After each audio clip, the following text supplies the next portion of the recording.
Hi, I'm Megan. Welcome to today's live reading of Oathbreakers Anonymous by Scott Warren, presented by Itsy Bitsy Book Bits. Join me. Prologue. Marluck of Kalash. In his prime, Marluck of Kalash was truly a force to be reckoned with. A half-orc filled to bursting with power and authority straight from the loom of Mistress, Marluck wielded the goddess's dark divinity the same way he wielded his great cudgel, with ease, confidence, and probably more often than was wise. But power, real or borrowed, will invariably go to one's head, especially one who comes into their own so young. His confidence was quick to hop the proverbial fence into arrogance. Marluck had climbed very quickly to great heights, which left him with quite the distance to fall when the ladder was yanked from under his armored feet. Little is known of the once great champion of Skeen after that. Most paladins never recovered from losing their grace. Remarkable Paladins and How They Fell, a publication of the Saltforge Adventurers Guild. In the height of summer, in the deepest freeze, I waited to do battle with a godling, most of the way to a god. Hadn't quite earned himself the capital G. More, I just waited for the damnable air of Berybrook to bugger off somewhere and let me hit something very, very hard with a big, solid stick. The whole town is evacuated, right? I looked down at the mayor. Right? The mayor winked. The mayor wrinkled his cap between his thick fingers, oddly husky for a dwarf and for a mayor, which made him damn near spheroid. He had to shout to be heard over the unseasonable snowstorm blanketing the mill town. Not exactly, Sir Marluck. I ran a hand over my braids, and for what felt like the 1000th time that year, I said, "It's just Marluck." Granted, there are a lot of lofty titles that follow Marluck. Marluck of Kalash, Marluck the Chosen of Skeen, Marluck Fate Walker, Marluck of the Loom and Shuttle, Marluck of the Church of Fate, Death and Rebirth, Marluck of, you get the picture. So many fate damned titles, but never once had my name been led by a sir. Explain and be quick, I said, patience wearing thin. Fate take him, this mayor might find himself tumbling down the mountainside if he didn't get to the point.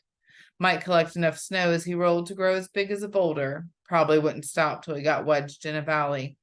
Well, need. A few of the kits have gone to ground in the town somewhere. Now, twixt you and I, there's no shortage of the little devils about the clan, but their folks are, understandably upset, sir. I took an unsuccessful calming breath. Understandably, I ground out through clenched teeth. A lost cause trying to escape, sir. I suppose you see a half-orc encased in a half-ton of enchanted armor with silver flaming skulls on the pauldrons, spikes on the shields, and a voluminous cape of roiling mist, and you just naturally have to assume that somewhere along the path to all that shiny, someone got the idea to grant him a knighthood. You'd be wrong. Temple perks from being a paladin of Skeen, as were the divine authority and the fate-imbued strength and the banded and riveted holy smite stick on my back. What can I say? It's good to be a paladin until you have to start pulling arses out of fires, or blizzards in this case. By way of example, the town of Berybrook, i.e. here. A group of very stupid dwarven prospectors came down from Courtshold over by the bastard Snobby Spine to look for minerals on the other side of the Shadow Belt. They stumbled across an arable tract crosswise of a swift river and a mountain pass up in the Daybreakers. They didn't find any minerals, but they did find a grove of apple trees. Well, when life gives you apples, find a way to crush them into booze, and instead of having the sense to keep on, they settled down and built a mill and a wheel to turn apple mash into silver. However, they also decided, rather unwisely, to hunt more in the mountains some 124 odd years later, where a nascent god beast with a bad temper had an eye out for sinners. It had started to snow 3 days later, right after the summer solstice. Not a lot of forethought involved in that one, no concern for casualty, but then that was fate, and it was why I'd come. Wait, if they settled because of an apple grove, why did they name it Berybrook? Did dwarves think apples were berries? Never mind. It just goes to prove my point. What am I to do? Shouted the mayor, leaning against the howling wind. Blasted snow wouldn't brush down sign of their passing, and this damnable wind hauls our voices halfway to court's hold. I barely registered the sleet and snow against my face. I closed my eyes and raised my left hand, feeling the authority of my god, Skeen, weave through the icon in my palm. I saw a silver glowing thread of fate pass through the mayor, heading from the direction he'd come from, and often branching future paths where he might go after. All of them led away from the village, but I followed one that made a pit stop under the cider maker's cell and wove together with several other loose strands. They're in the cellar at the orchard by the sheep paddock. The mayor paled. Well, he was pale to begin with. Dwarf, remember. Not much for sunbathing, dwarves. The mayor iridesced. In fact, he looked rather like one of those shiny globes people hung from trees during the winter festivals. If the sun were out, he would have been a blinding hazard. That's all the way across town. I couldn't even make it there before the beasts got here if the way were clear. I stared down at him. I didn't trek across the length of the bastard and back just to hear a dwarf balk at a walk across town. The bastard is, if you're not in the know, short for the crooked spine bastard vomiting. Odd name for a continent, I'll grant, but if you look at its shape on a map and remember it started out as an orc name, and it does, in fact, resemble an old man bent over spewing his supper at sunset. Not that the first orc ever to call it that would have ever seen it on a map, or would have been able to read one if he had. He might have used the map as a napkin after he picked cartographer out of his teeth. In truth, it was like as not to be some warlord who named it after himself in a grand cosmic coincidence. Somehow it managed to catch on from the mausoleum plains at the crown of the bastard's pockmarked head to the west azure coast down at the tips of his poorly mended socks. The only place it didn't really take hold was the island kingdom of the Pale Draken, whose people took exception because, well, they're the vomit. And maybe the dragon apostate cultist in the bronze wastes, on account of their fill strangers with arrows first, ask questions later, visitor policy. Perhaps if you were very loud, you could tell them from outside of bow shot range. The mayor quailed, still resisting, and I realized this would take more than harsh words. A little fate weaving would sort him out. I swept out my hand. Suddenly, most of the mayor's futures disappeared, and I went ahead and snipped a few of the threads that had him thinking of ditching the kiddos and telling their parents to make a few more. A few adherents of Skeen were powerful enough to eliminate possible futures, but I could be counted among them. Some of those futures were particularly stubborn threads, but then dwarves are stubborn folk. I grunted with the effort it took to sever the possible futures from fate. I shot the mayor a dirty look, not that he would know why, but he somehow found even more color to lose. I actually lost him in the snow for a moment. Yes, Sir Marluck, I'll make all haste. There was that sir again. Just hurry. I'll buy you the time that you need. He began to waddle off, stubby legs struggling in the snow up to his hips. Finally.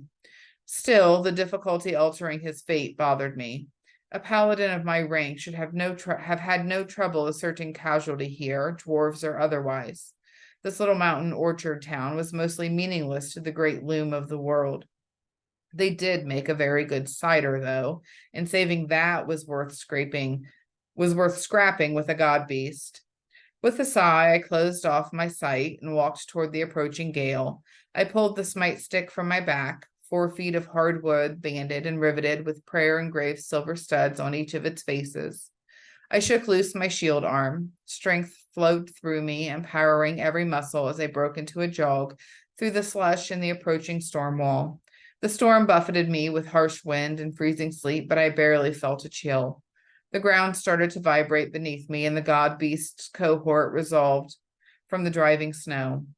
God beasts aren't quite gods and aren't quite beasts. They've got the worst qualities of both and a serious inferiority complex to boot. They're what happens when the alpha of a beast tribe gets a little bit of magic in him and stays an alpha for a century or two too long. He starts working that magic and it starts to twist his intelligence and the intelligence of the creatures around him until they start to worship him, which in turn only bolsters his power. This particular god beast went by the name of Rut and was an ice-infused mountain boar with the upper half of a dwarf where his head and neck ought to be. Oh yeah, they start to get real weird where Wild's magic is involved. And since he originated in the mountains fighting dwarves, he had taken on their features, and he'd wiped out 2 other villages. I held a hand against the snow, trying to make out what looked like rolling boulders bouncing my way across the turf. It was hedgehogs, dozens of dire hedgehogs, rolled across the ground like spiked wrecking balls by the tusks and snouts of giant feral boars running behind them. The boars must have finally caught sight or smell of me because they let out a collective "ree" and charged course to head right for me. I locked gazes with the lead boar between bounces, and he narrowed his hateful little eyes and dug his tusks under the hedgehog, sending it flying in a perfect arc that would certainly flatten me. I didn't need to invoke Skeen's view of fate to know that. It was pretty obvious when a 6-foot hedgehog was spinning through the air at you, getting bigger every second. I hefted the smite stick in my hand, hearing the leather crack under my palm as I squeezed the grip. When all you have is a big stick, every problem looks like a piñata. I sent holy power through the wood, veins of shadow coursing through the grain and illuminating the rivets. Setting my shield aside for the moment, I took a 2-handed grip and squared myself off as the hedgehog fell. At the last second, I swung. The hedgehog deformed around my strike and bounded straight back, skimming the snow as though it had been shot from a trebuchet. It skipped off the ground and bowled back through the god beast line, crashing through and upheaving 6 monstrous mountain pigs. They tumbled through the air.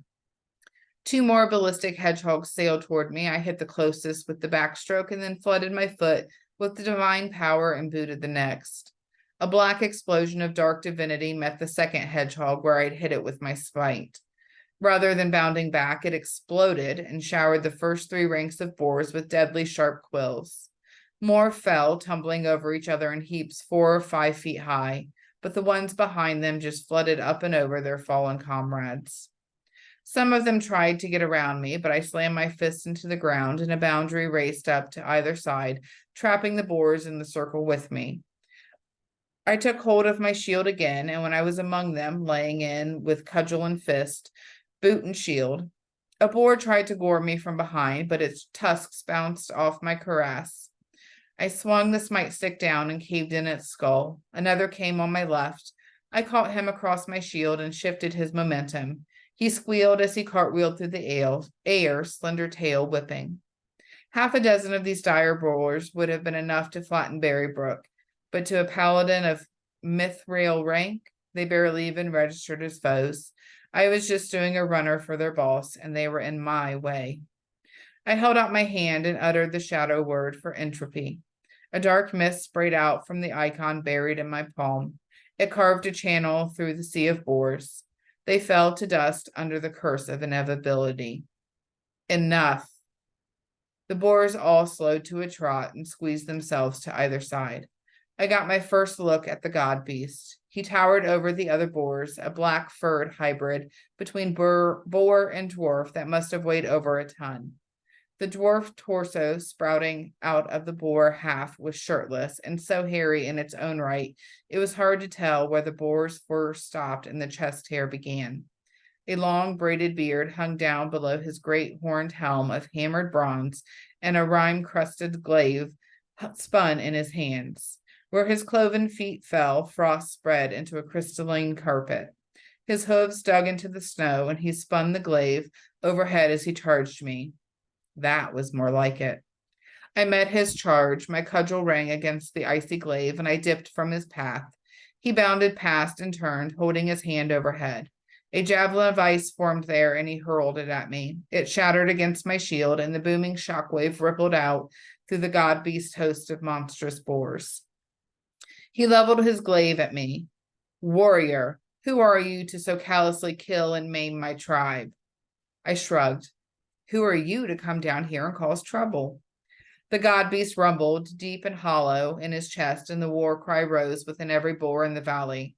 I am Rut, king of the snow-capped wind tribe. These dwarves come into the mountains and fill my brothers with arrows, cut the very meat from their flanks to roast upon the flame, and you accuse us of making trouble? These dwarves, and their cider, I added silently, are under the protection of the mistress of the loom, I said, hoisting my icon. It flashed with the power of Skeen, seeming to sap the light around it. Many of the boars shied back, even though I hadn't even cast a spell to turn them. By fate, you will quit this field or die. What I thought was another growl resolved into a laugh deep within the helmet of the god beast. He took a step closer, ground quaking under his hooves. It's fate, then, is it? And who are you to dictate fate to a god? Rut slammed his glaive into the dirt and brought his hands together with a clap of thunder. Let's elevate this dispute, shall we? I began to feel divine power rising within the god beast. That would be the god part.